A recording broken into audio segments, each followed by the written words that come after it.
Hello student, स्वागत है आपका आईसीटी वर्चुअल क्लासेस में। मैं हूं कविता, आपकी साइंस टीचर। उम्मीद करती हूँ आप सभी अच्छे होंगे और स्वस्थ होंगे। तो क्लास हम स्टार्ट करेंगे chapter number 1, that is nutrition in plants. हम पढ़ रहे थे यहाँ पे पादपों में पोषण के विषय में, जिसमें हमने काफी सारे टॉपिक को कवर कर लिया था और आज हमारे पास हमारे लास्ट टॉपिक कुछ रह जाते हैं जिसे हम आज कवर कर लेंगे।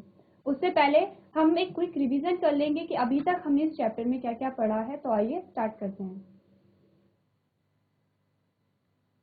देखिए, इस चैप्टर में सबसे पहले हमने पढ़ा है यहाँ पे इंट्रोडक्शन, जिसमें हमें बताया गया है प्लांट्स के बारे में। प्लांट्स क्या होते हैं, क्यों हमारे लिए इम्पोर्टेंट यहाँ पे होते हैं, कि भोजन ग्रहण करने और भोजन से ऊर्जा प्राप्त करने के बाद ये हमने पोषण की डेफिनेशन जानी थी।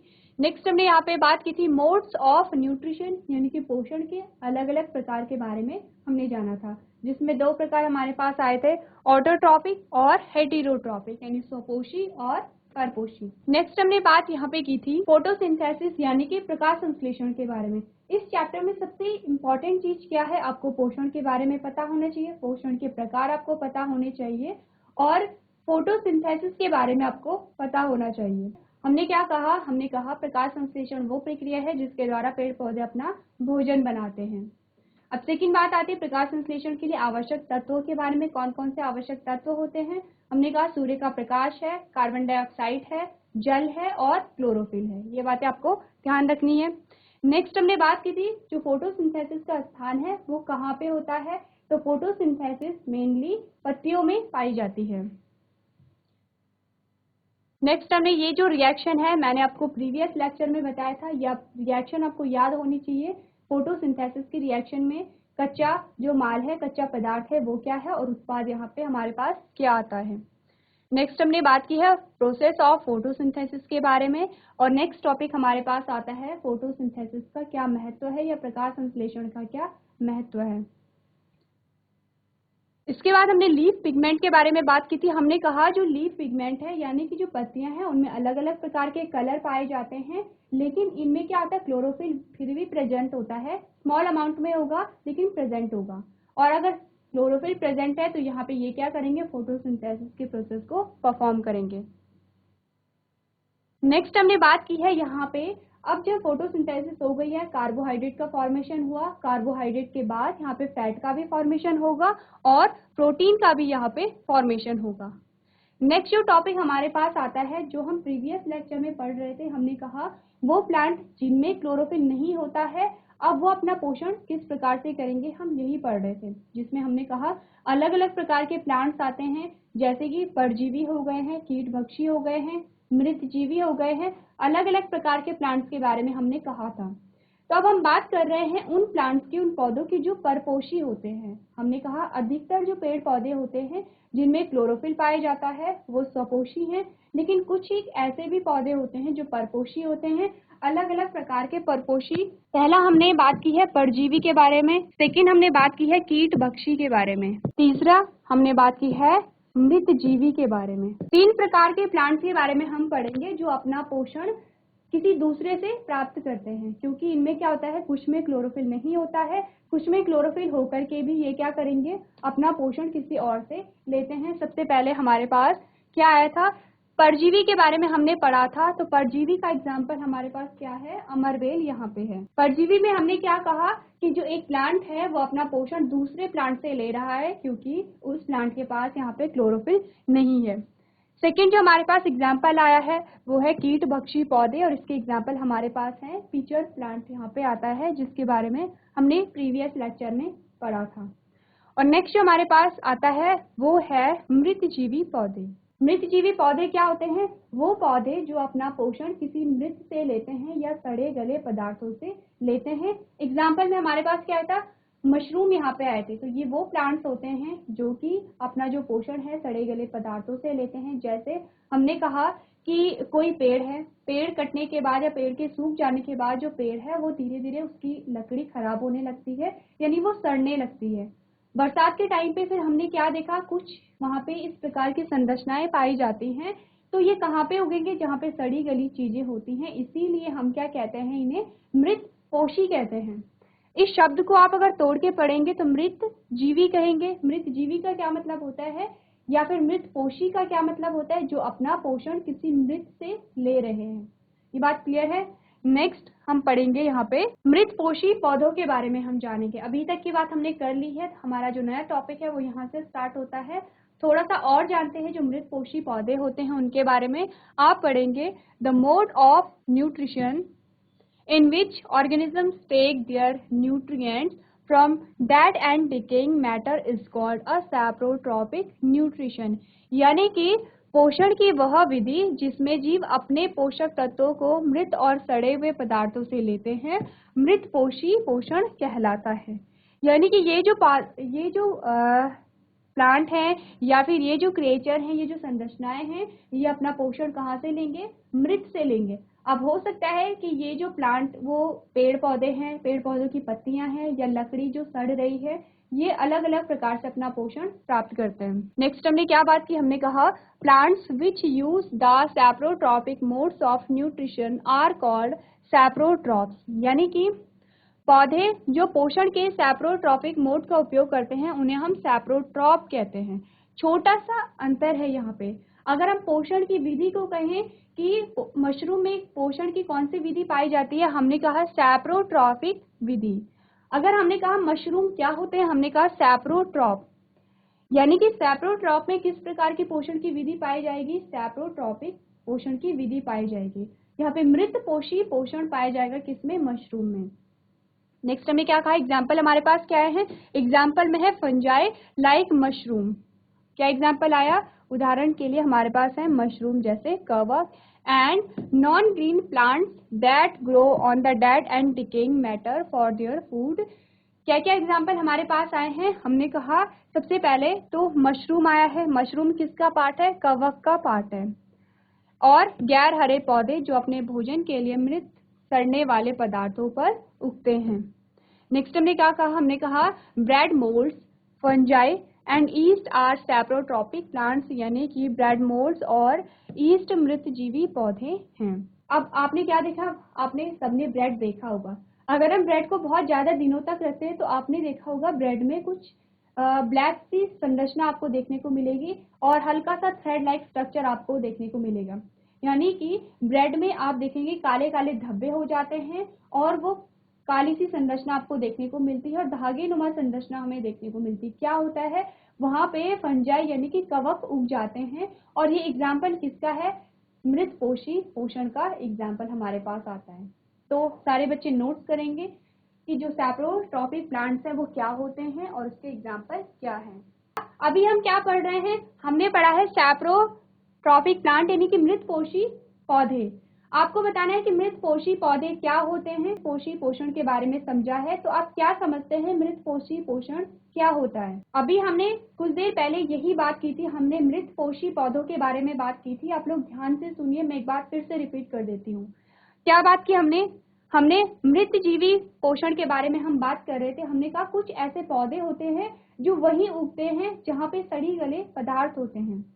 तो सड़े गले पदार्थ जैसे कि आपने बरसात के टाइम पे मशरूम को देखा, कहाँ पे उगती है, जैसे कोई लकड़ी है वो सड़ गई है, कहीं पे घास के पत्ते हैं या पेड़ों के पत्ते हैं वो सड़ गए हैं, तब जाके वहां पे मशरूम उग जाती है। तो वो पौधे जो जहाँ पे उग रहे हैं वहां पे क्या होगा, कोई सड़े गले पदार्थ होंगे। इस प्रकार के पौधे को हम क्या कहते हैं, मृत पोषी या मृत जीवी। देखिए नाम ही इंडिकेट करे, जो पोषण होता है जहाँ पे जो पौधा है वो कुछ मृत पदार्थों पर उग रहा है, इस प्रकार के पोषण को हम मृत जीवी पोषण कहते हैं। नेक्स्ट हमने कहा कि किस प्रकार के पौधे होते हैं, आपने डेफिनेशन पढ़िए। पोषण की वह विधि जिसमें जीव अपने पोषक तत्वों को मृत और सड़े हुए पदार्थों से लेते हैं, उन्हें हम मृत पोषी पोषण कहते हैं। यानी कि जो पौधा है अपना भोजन कहाँ से ले रहा है, सड़े गले पदार्थों से ले रहा है। अब वो सड़े गले पदार्थ क्या हो सकते हैं, वो लकड़ी हो सकती है, वो घास हो सकती है, या फिर किसी जानवर की डेड बॉडी हो सकती है। अलग अलग यहाँ पे हो सकते हैं। नेक्स्ट हमने क्या पढ़ा, हमने कहा पौधे जो पोषण के सैप्रोट्रॉपिक मोड का उपयोग करते हैं उन्हें हम सैप्रोट्रॉप्स कहते हैं। अब एग्जाम्पल में हमारे पास आए हैं मशरूम आए हैं और वो पौधे जो हरे नहीं होते हैं। नेक्स्ट हमने क्या बात की, हमने कहा ब्रेड मोल्ड्स की हमने बात की है। और ईस्ट हमारे पास एग्जाम्पल आया है। तो हमने पढ़ा है ये मृतपोषी पौधों के बारे में। अब नेक्स्ट हमारे पास जो नई हेडिंग आई है वो है सिम्बायोटिक प्लांट, जिसे हम कहते हैं सहजीवी पौधे।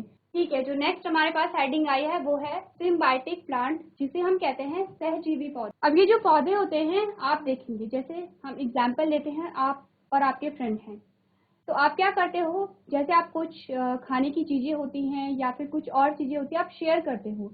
आपने कुछ और दिया अपने फ्रेंड को, आपके फ्रेंड ने कुछ और दिया। जैसे कि आप टिफिन लेके आते हैं और टिफिन में आप क्या करते हैं, शेयर करते हैं, क्योंकि हो सकता है कि आप ले गए आलू की सब्जी, आपका जो फ्रेंड है वो लेके गया बैंगन की सब्जी, तो आपने एक दूसरे के साथ शेयर किया उसे। कुछ ऐसे ही प्लांट भी होते हैं, अलग अलग स्पीशीज के जो प्लांट होते हैं वो क्या करते हैं, एक दूसरे के साथ शेयर करते हैं। लेकिन क्या होता है, यहाँ पे एक ही चीज को शेयर नहीं करेंगे। जो हमने कहा, माना कि कोई प्लांट है ए, उस प्लांट का नाम है ए, उस पौधे का नाम है ए और उस दूसरे पौधे का नाम है बी। तो ए ने क्या किया, कुछ सामग्री बी को दे दी। कुछ भी हो सकता है, जैसे भोजन, हम एग्जाम्पल के तौर पे ले लेते हैं कि ए ने बी को भोजन दिया और बी ने ए को क्या दिया, यहाँ पे पानी दे दिया है, जल दे दिया है। दोनों ने एक दूसरे को कुछ दिया है, दोनों ही एक दूसरे को क्या कर रहे हैं, फायदा दे रहे हैं। ए ने क्या दिया, भोजन दिया, बी ने ए को क्या दिया, पानी दिया। इस प्रकार से ये एक दूसरे की हेल्प करते हैं, एक दूसरे के साथ रहते हैं, और इस प्रकार के पौधों को हम क्या कहेंगे, या फिर सिम्बायोटिक प्लांट्स कहते हैं। आप समझ आया सबको? तो अगर हम यहाँ पे पढ़ेंगे सिम्बायोटिक प्लांट्स के बारे में तो क्या कहेंगे, sometimes two plants of different species live together and helps each other in obtaining food and shelter। ये कह रहा है कि जो दो पौधे होते हैं, अलग अलग जाति के दो पौधे होते हैं, वो एक दूसरे की सहायता करते हैं। किसके लिए, या तो भोजन से संबंधित सहायता करेंगे या फिर आश्रय से संबंधित सहायता करेंगे। नेक्स्ट जो पॉइंट है वो क्या कह रहा है, this association is called symbiosis and such plant are called symbiotic plant. यानी कि ऐसे पौधों को हम सहजीवी पौधे कहते हैं। क्या मतलब है सहजीवी पौधे का, सह का मतलब है साथ साथ, जीवी का मतलब है जीवन, यानी उनका जो जीवन है वो साथ साथ चल रहा है, एक दूसरे की मदद करके चल रहा है। नेक्स्ट हमने क्या बात की, हमने कहा the relationship in which two different organisms live together and share shelter and nutrients is called symbiotic relationship. अब ये हमने समझ लिया है कि दो अलग अलग क्या होंगे, पौधे होंगे, एक दूसरे को सहायता प्रदान कर रहे होंगे और साथ साथ वो क्या कर रहे हैं, अपना जीवन निर्वाह कर रहे हैं। एग्जाम्पल में हमारे पास आते हैं लाइकेन एंड राइजोबियम। क्या एग्जाम्पल आप याद रखेंगे, लाइकेन यहाँ पे आप याद रखेंगे। तो लाइकेन में क्या होता है, आपके पास सहजीवी पौधों का उदाहरण है लाइकेन। क्या होता है यहाँ पे आप पढ़ेंगे, lichen is an association in which algae and fungus live together. क्या होते हैं, आपने शैवाल और कवक, दो अलग अलग प्रकार की क्या होते हैं, संरचनाएं होती हैं। शैवाल और कवक एक दूसरे के साथ सहज संबंधी रिलेशन में रहते हैं। किस प्रकार से रहेंगे, देखिए इसमें जो फंगस होगी, fungus provide shelter and water and minerals to the algae. तो जो कवक होता है वो शैवाल को क्या क्या देगा, यहाँ पे एक तो आश्रय देगा, रहने की जगह देता है, पानी देता है और मिनरल देता है। और एल्गी यहाँ पे क्या करेगा, in return the algae provides food without prepare by photosynthesis. यानी कि क्या देगा, the algae provide food which is prepared by photosynthesis. क्या हुआ, दो पौधे थे, एल्गी था, कवक था। कवक ने क्या दिया, आश्रय प्रदान किया, पानी दिया और खनिज लवण दिए। शैवाल ने क्या दिया, बदले में भोजन दिया। इस प्रकार से इन दोनों ने एक दूसरे की सहायता की और एक दूसरे को क्या किया, उनके पोषण में सहायता प्रदान की। इसी प्रकार के पौधों को हम कहते हैं सहजीवी पौधे। नेक्स्ट जो हमारे पास आता है वो है replacement of nutrients in soil, जो कि हमारे इस चैप्टर का लास्ट टॉपिक है। तो क्या होता है रिप्लेसमेंट, आप पढ़ेंगे यहाँ पे, crops require a lot of nitrogen to make proteins. After the harvest the soil become deficient in nitrogen. Plants cannot use the nitrogen gas available in atmosphere directly। क्या आपको बताया जा रहा है कि मिट्टी की फसलों में पोषक तत्वों की पुनः पूर्ति के लिए, प्रोटीन बनाने के लिए बहुत अधिक नाइट्रोजन की आवश्यकता होती है। यानी कि जब हमने फसलों को उगाया तो फसल उगाने के बाद क्या हुआ, बहुत अधिक नाइट्रोजन वहाँ पे इस्तेमाल हो गई है जो कि मिट्टी में थी। नेक्स्ट हमने क्या कहा, कटाई के बाद मिट्टी में नाइट्रोजन की कमी हो जाती है, ये हमने देख लिया है। पौधे वायुमंडल में उपलब्ध नाइट्रोजन गैस का सीधा उपयोग नहीं कर पाते हैं। वैसे तो हमारे पास वायुमंडल में बहुत सारी नाइट्रोजन होती है, लेकिन पौधे क्या करते हैं, डायरेक्टली उस नाइट्रोजन का यूज नहीं कर पाते हैं। तो फिर क्या होता है, the action of certain bacteria can convert this nitrogen into a form readily use by plants, यानी कि कुछ जीवाणुओं की क्रिया इस नाइट्रोजन को पौधे द्वारा आसानी से उपयोग किए जाने वाले रूप में परिवर्तित कर सकती है। नेक्स्ट हमने क्या कहा, Rhizobium bacteria live in the root nodules of leguminous plants. These bacteria takes nitrogen gas from the atmosphere and convert it into water-soluble nitrogen compounds, making it available to the leguminous plant for their growth. यानी कि rhizobium जीवाणु फलीदार पौधों को जड़ की गांठों में रहते हैं। ये जीवाणु वातावरण से नाइट्रोजन गैस लेते हैं और इसे पानी में घुलनशील नाइट्रोजन यौगिकों में परिवर्तित करते हैं, जिससे फलीदार पौधे को उनकी वृद्धि के लिए उपलब्ध कराया जाए। इस स्लाइड में आपको याद क्या रखना है, सिंपली बात आपको ये बताई जा रही है कि जब मिट्टी में हम क्या करते हैं, पौधों को उगाते हैं, तो वहां पे कुछ पोषक तत्वों की कमी हो जाती है, क्योंकि पोषक तत्व किसने अवशोषित कर लिए हैं, पौधों ने। जैसे कि एग्जाम्पल दिया गया है नाइट्रोजन का। फसल जब उगती है तो जो मिट्टी में जो नाइट्रोजन होगी उसका यूज प्लांट्स कर लेते हैं। फसल की कटाई के बाद अब वहां पे नाइट्रोजन की कमी हो जाती है, तो वहां पे हम क्या करें, नाइट्रोजन की मात्रा को हमें बढ़ाना है, क्योंकि हमें फिर से वहां पे प्लांट को ग्रो करना है, फिर से हमें पौधों को उगाना है। तो मिट्टी में कुछ ऐसे जीवाणु होते हैं जो कि वहां पे नाइट्रोजन की मात्रा को बढ़ाते हैं, क्योंकि हमने क्या पढ़ा है, जो हमारे वातावरण में नाइट्रोजन गैस होती है प्लांट उसे यूज नहीं करते हैं। तो वो जीवाणु क्या करेंगे, हमारे वातावरण की जो नाइट्रोजन गैस होती है उसे वो किसी दूसरे फॉर्म में परिवर्तित करेंगे। और अब क्या होगा, जब जो नाइट्रोजन गैस है वो दूसरे फॉर्म में परिवर्तित हो गई है या दूसरे रूप में परिवर्तित हो गई है, अब उसका अवशोषण प्लांट्स के द्वारा आसानी से किया जा सकता है। इस प्रकार से हमने क्या किया, जो मिट्टी में पोषक तत्वों की कमी हो गई थी, जो हमारा चैप्टर नंबर 1 था, आपको हर एक टॉपिक को बहुत ध्यान से देखना है। सबसे इम्पोर्टेंट इस चैप्टर में है मोड्स ऑफ न्यूट्रिशन, यानी कि पोषण के प्रकार आ गए हैं, फोटोसिंथेसिस आ गया है। सारी चीजों को आप ध्यान से पढ़ेंगे और रिवाइज यहाँ पे करेंगे। तो आज के सेशन में हम इतना ही करेंगे। अभी तक क्लास में बने रहने के लिए आपका धन्यवाद।